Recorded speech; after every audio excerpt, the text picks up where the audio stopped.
नमस्कार, good morning, सत श्री अकाल। दोस्तों, मैं अभिषेक जैन, आपका मेरे चैनल पर स्वागत है। इस कहानी में हम जानेंगे कि ठाकुर जी के प्रिय भक्त की कहानी। तो फटाफट से चैनल को लाइक, शेयर और सब्सक्राइब अवश्य कर लें। तो चलिए शुरू करते हैं। कमलपुर नाम का एक गांव था। वहाँ एक बहुत ही विद्वान व्यक्ति रहता था जिसका नाम नमन था। वह ठाकुर जी का बहुत बड़ा भक्त था। वह ठाकुर जी से इतना प्रेम करता था कि उन्हें बिना देखे वह एक घंटे भी नहीं रह सकता था। उन्हें ठाकुर जी के लिए वस्त्र बनाना और नए नए पकवान बनाना बहुत ही पसंद था। वह ठाकुर जी को अपने बेटे के रूप में पूजते थे। वह जब भी शाम को घर आते तो सबसे पहले वह अपने कान्हा को बुलाते, बोलते, "कहाँ हो कान्हा?" और उनकी पत्नी कान्हा को लेकर आती और जैसे ही वह कान्हा को देखते उनका चेहरा खुशी से खिल उठता।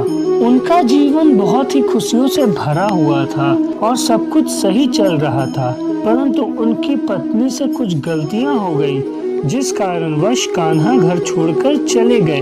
जैसे ही यह जानकारी नमन को पता चली कि कान्हा घर पर नहीं है, वह घबरा गए और कान्हा को जगह जगह ढूंढने लगे, परंतु कान्हा उन्हें कहीं नहीं मिले। वह बहुत ही दुखी हो गए और वह कान्हा को ढूंढने के लिए घर से बाहर की ओर निकल पड़े और जगह जगह कान्हा को ढूंढा, परंतु कान्हा का कोई पता न था और वह बहुत ही ज्यादा दुखी होकर रोने लगे।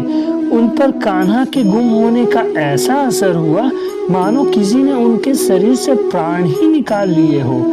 ऐसा लग रहा था कि वह आखिरी सांसें गिन रहे हो, जिस कारण उनकी पत्नी ने उन्हें तुरंत अस्पताल में भर्ती करवाया।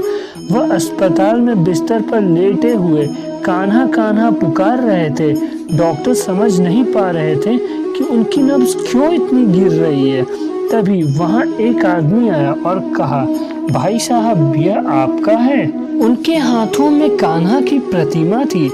जैसे ही नमन ने कान्हा को देखा मानो उसके सांसों में सांस आ गई हो और नमन की नब्ज फिर से नॉर्मल होने लगी। तभी नमन ने पूछा, "आपको यह कहाँ मिले?" तो उस आदमी ने कहा, "मुझे ये बाहर किसी ने दिया और कहा कि उस मरीज को दे देना।" उस आदमी ने कहा, "रुकिए, मैं अभी उन्हें बुलाता हूँ।" परंतु जब वह बाहर की ओर गए तो देखा वहाँ कोई नहीं था। तभी नमन समझ गए कि स्वयं ठाकुर जी ही यहाँ आए थे। इसके पश्चात नमन अपने ठाकुर जी के साथ खुशी खुशी रहने लगा और उनकी पत्नी ने ठाकुर जी से अपनी गलती के लिए माफी मांग ली। कृपया कमेंट में बताएं कि आपको यह कहानी कैसी लगी। अगर आपको यह कहानी अच्छा लगा तो कृपया लाइक, शेयर और सब्सक्राइब करना ना भूलें। धन्यवाद।